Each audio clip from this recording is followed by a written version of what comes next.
கடகம் கடக ராசியில் இருக்கக்கூடிய அனைத்து ஆன்மீக அன்பர்களுக்கும் நண்பர்களுக்கும் அன்பார்ந்த மனமார்ந்த வணக்கத்தை உங்கள் ஜோதிட செல்வன் இந்த இடத்துல தெரிவித்துக் கொள்கிறேன்.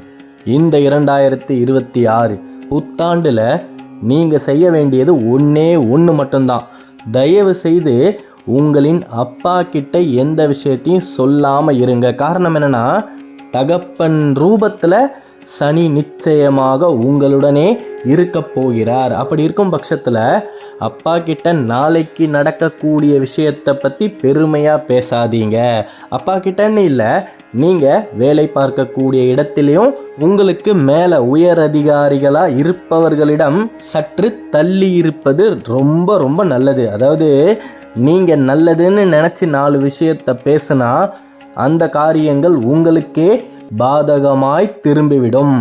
ராசி அதிபதி உச்சத்தில் இருக்கும் பொழுது நிச்சயமாக நல்லது மட்டுமே தான் நடக்கும். ஆனாலும் கடகத்தை பொறுத்த வரைக்கும் 4 நல்லது நடக்குதுன்னா 7 கெட்டது கூடவே வரும். அதாவது 2-3 மாதங்கள் கழித்து நீங்கள் ஒரு தொழிலை ஆரம்பிக்க போகின்றீர்களானால் அந்த தொழிலை பற்றி இன்னைக்கே யார்கிட்டையும் மிகைப்படுத்தி பேசாமல் இருப்பது நன்மைகளை உங்களுக்கு ஈட்டித் தரும். நீங்கள் வெளிநாட்டிற்கு செல்லக்கூடிய சூழ்நிலைகள் அமையப் போகுது. இந்த 2026 நிச்சயமாக கடகம் கண்டம் விட்டு கண்டம் செல்லும்.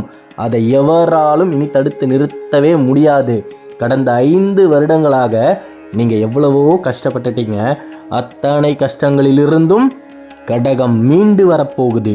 என்ன இது, அப்பா ரூபத்தில் சனி அப்படின்னு சொல்லிட்டாங்களேன்னு சில பேர் நினச்சிருப்பீங்க. அதாவது சனீஸ்வரனுடைய வேலையே உங்களின் தவறுகளை திருத்துவது தான். அப்படி இருக்கும் பொழுது உங்களுடைய அப்பா என்ன செய்ய போகிறார் இந்த 2026லனா, நீங்கள் எதை செய்தாலும் அந்த காரியத்தில் ஏதாவது ஒரு புத்திமதியை உங்களுக்கு அவர் சொல்லுவார். நீங்கள் அதையும் கேட்டு நடந்தால் மட்டுமே தான் ஒவ்வொரு நாளும் உங்களால் நிம்மதியாக இருக்க முடியும். அதை விட்டுட்டு நீங்கள் அவர் சொல்லக்கூடிய வார்த்தைகளை நிராகரித்தும் புறக்கணித்தும் நீங்கள் அந்த காரியத்தை செஞ்சீங்கன்னா அந்த காரியம் நன்மையாக முடிந்து விட்டால் சந்தோஷம். ஏதாவது ஒரு தவறு நடந்துருச்சுன்னா தேவையில்லாத மனக்கசப்புகள் குடும்பத்தில் ஏற்படும். அதனால தான் ஆரம்பத்திலே சொன்னேன், அப்பா கிட்ட எந்த விஷயத்தையுமே பகிராமலும் சொல்லாமலும் காரியத்தை சாதித்த பின் வெற்றியை கொண்டாடினால் கடகம் சந்தோஷமாக இருக்கும். கணவன் மனைவிக்கு நடுவில் இருக்கக்கூடிய அத்தனை கருத்து வேறுபாடுகளும் மறைந்து கரைய போகிறது. மிகப்பெரிய அளவில் சண்டைகள் வந்துக்கிட்டே இருக்கும் இத்தனை நாட்களா. இனி அந்த சண்டைகள் குடும்பத்திற்குள் வராமல் இருக்கும். ஆமாம், கடகத்தில் இருக்கக்கூடிய மனைவி என்ன சொன்னாலுமே உங்களுடைய கணவர் உங்களின் பேச்சை காதில் வாங்காம தான் இருந்திருப்பார்கள். இனி வரக்கூடிய காலங்களில் நீங்கள் என்ன சொன்னாலும் அதை கேட்டு குடும்பத்திற்குள் முடிவுகளை எடுக்கக்கூடிய சூழ்நிலைகள் ஏற்படும். அதனால் கடக ராசி கஷ்டமில்லாமல் வாழப்போகுது அப்படின்றத மிக உறுதியாக சொல்லலாம். நீங்கள் செய்ய வேண்டியது ஒன்று மட்டும்தான். நிறைய கடக ராசி அன்பர்கள் மனதில் வாராகி தாயை நினச்சிக்கிட்டு இருக்கிறீங்க. அந்த தேவியிடம் அனைத்து பிரச்சனைகளையும் விட்டுவிட்டு நீங்கள் உங்களின் வேலையில் கவனம் செலுத்தினாலே போதும். நீங்கள் உயரத்தை சென்று அடைவதற்கான அத்தனை வழிகளையும் அந்த வாராகி அம்மனே உங்களுக்கு நிச்சயமாக காட்டும்.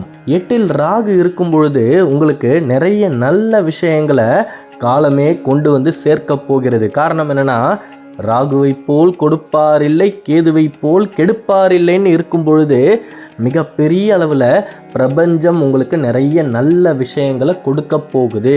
அப்படி கொடுக்கும் பொழுது நீங்கள் அந்த வாய்ப்பை காந்தத்தை போல ஈர்த்து கொள்ள வேண்டும்.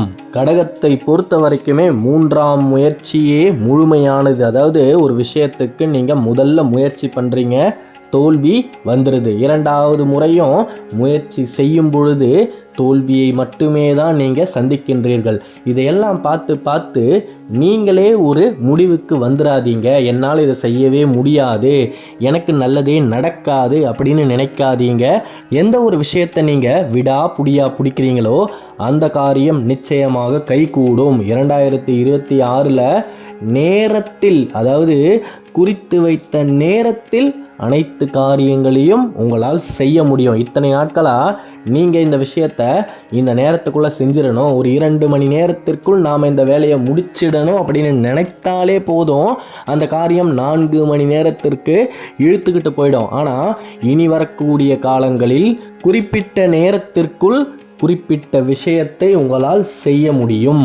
அதோடு மட்டும் இல்லாமல் 2026 முடிவதற்குள் பாதி ஜாதகம் பார்க்கக்கூடிய அளவிற்கு முன்னேறி விடுவீர்கள். அந்த அளவுக்கு ஆன்மீகத்தில் உங்களுக்கு ஈடுபாடு வந்துவிடும். மிகப்பெரிய அளவில் உங்களுக்கு என்ன நடக்க போகுது அப்படின்றத நீங்களே கணித்து விடுவீர்கள். யாருடைய அறிவுரையும் கேட்காமல் எல்லா விஷயங்களையும் கடகம் செய்யக்கூடிய அளவிற்கு ஒரு மேன்மை நிலைக்கு நிச்சயமாக வந்தே தீரும். அதில் எந்த விதமான மாற்று கருத்துமே கிடையாது. இத்தனை நாட்களாக கை பொம்மையாகவே இருந்து விட்டீர்கள். அடுத்தவங்க சொன்னால் செய்வீங்க, அடுத்தவங்களுக்கு என்ன தேவையோ அதை தான் செய்வீங்க. இனி உங்களுக்கு என்ன தேவை, உங்களுடைய வாழ்க்கை எந்த பாதையில் செல்ல வேண்டும் அப்படின்ற முடிவை சுயமாகவும் சுதந்திரமாகவும் கடகத்தால் எடுக்க முடியும்.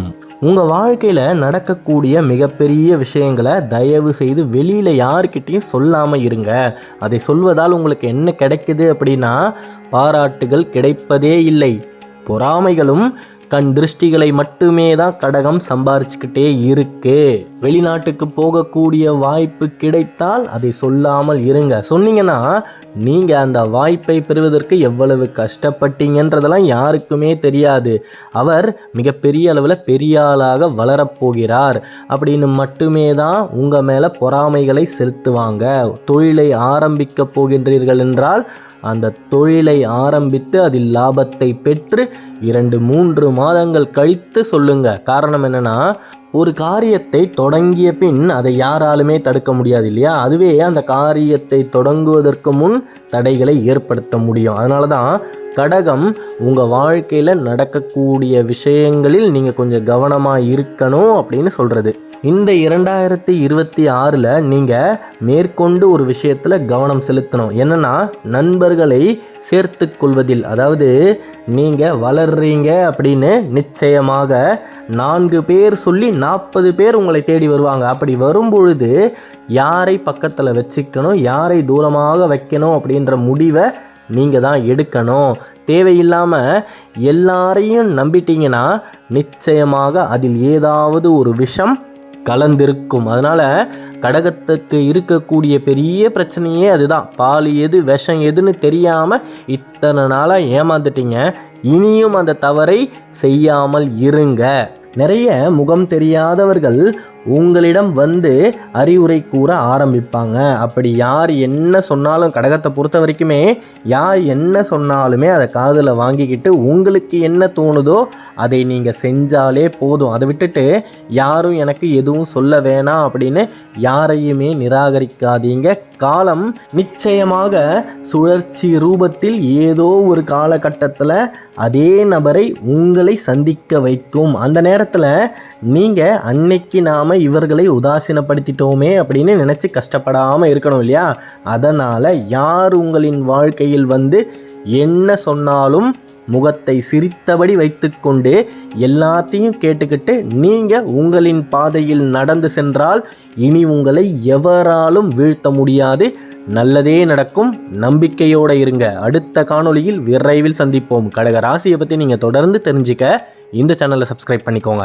கருவாய் உயிராய் கதியாய் விதியாய் குருவாய் வருவாய் அருள்வாய் குகனே முருகா முருகா முருகா முருகா. ஓம் சரவணபவ, ஓம் சரவணபவ, ஓம் சரவணபவ. நன்றி.